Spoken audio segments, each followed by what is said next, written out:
Integrated tribal development agency గత 6 సంవత్సరాలుగా governing body లేనటువంటి పరిస్థితులు ఉంది. లేకపోతే సమీక్షలు జరగనటువంటి పరిస్థితులు ఉన్నాయి.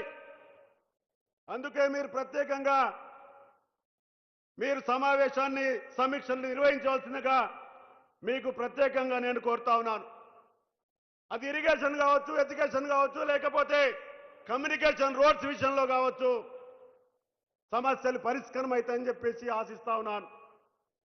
అదే కాకుండా సమయం లేదు. చివరిగా మరి చాలా సంవత్సరాలుగా గత కొన్ని సంవత్సరాలుగా అనేకమైనటువంటి అభివృద్ధి కార్యక్రమాలు వచ్చినాయి. అటు R&B డిపార్ట్మెంట్ కావచ్చు, పంచాయతీరాజ్ డిపార్ట్మెంట్ కావచ్చు, లేకపోతే ట్రైబల్ వెల్ఫేర్ డిపార్ట్మెంట్ కావచ్చు, TGMS IDC కావచ్చు, లేకపోతే TGEW IDC కావచ్చు, రోడ్స్ కావచ్చు, బిల్డింగ్స్ కావచ్చు, అవి చాలా పెండింగ్ లో ఉన్నాయి. కొంత బిల్లులు లేక ఇబ్బంది పడతా ఉన్నారు.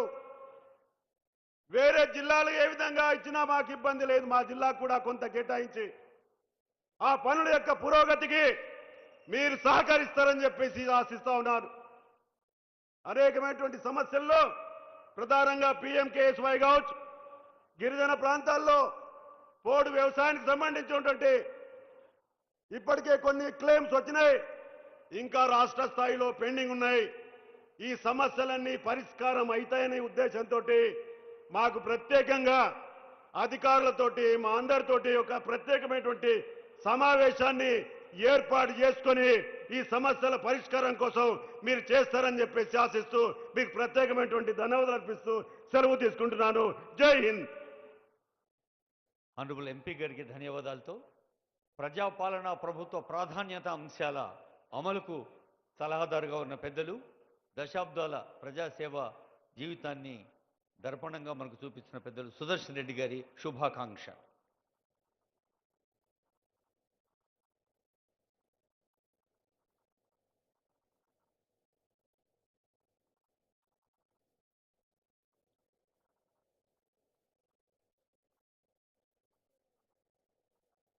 సభాధ్యక్షులు ఎమ్మెల్యే పాయల్ శంకర్ గారికి, అదేవిధంగా ఇప్పుడే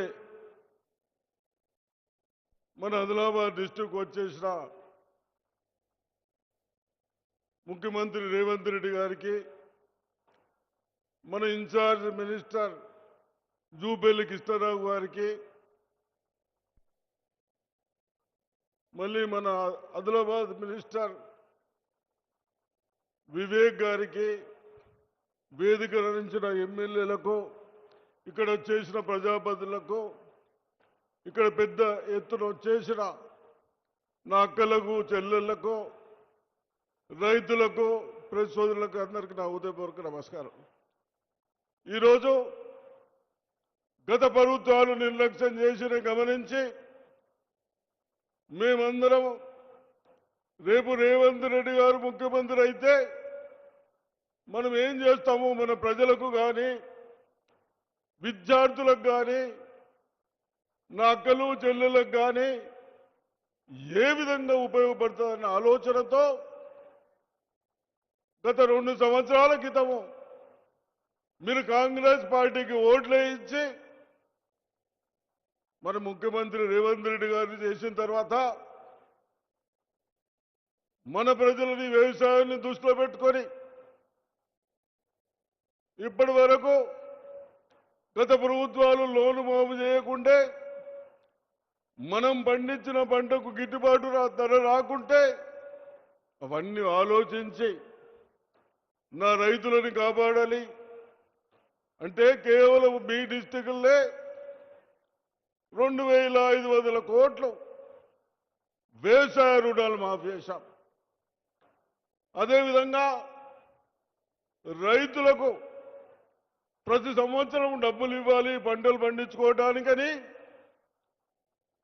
1000 కోట్లు ఇచ్చాం. ఈ విధంగా కోట్లాది రూపాయలు ఇచ్చుకుంటూ మరి రైతులకు కూడా ఏదైతే పండించిన పంటకు గిట్టుబాటు రేట్లు ఇచ్చుకుంటూ నా అక్కలకు చెల్లెలకు గత ప్రభుత్వాలు దొడ్డు బియ్యం ఇస్తే అది తినలేక అమ్ముకుంటే 80% వాళ్ళు అమ్ముకుంటే దాన్ని కూడా ఆలోచించి డబ్బులకు లెక్క చేయకుండా మరి ఈ డిస్టికుల్లే కొత్తగా 1,50,000 కొత్త కార్డ్స్ ఇచ్చాము, రేషన్ కార్డ్స్ ఇచ్చాము. మీ డిస్టికులో ఇప్పటికే 10 లక్షల కార్డ్స్ అయితే ఉన్నాయి. అయినా ఒక్కొక్క కార్డుకు నా అక్కలు చెల్లెళ్ళు సన్న బియ్యం తినాలన్న ఉద్దేశంతో మరి 50 రూపాయలైనా దాన్ని లెక్క చేయకుండా మీ అందరినీ సంతోషపరచాలి, మీ అందరూ కడుపు నిండా తినాలి అన్న ఉద్దేశంతో మరి గత ప్రభుత్వాలు 10 సంవత్సరాలు ఒక కార్డు ఇవ్వలేదు. కార్డ్స్ కూడా ఇచ్చాం.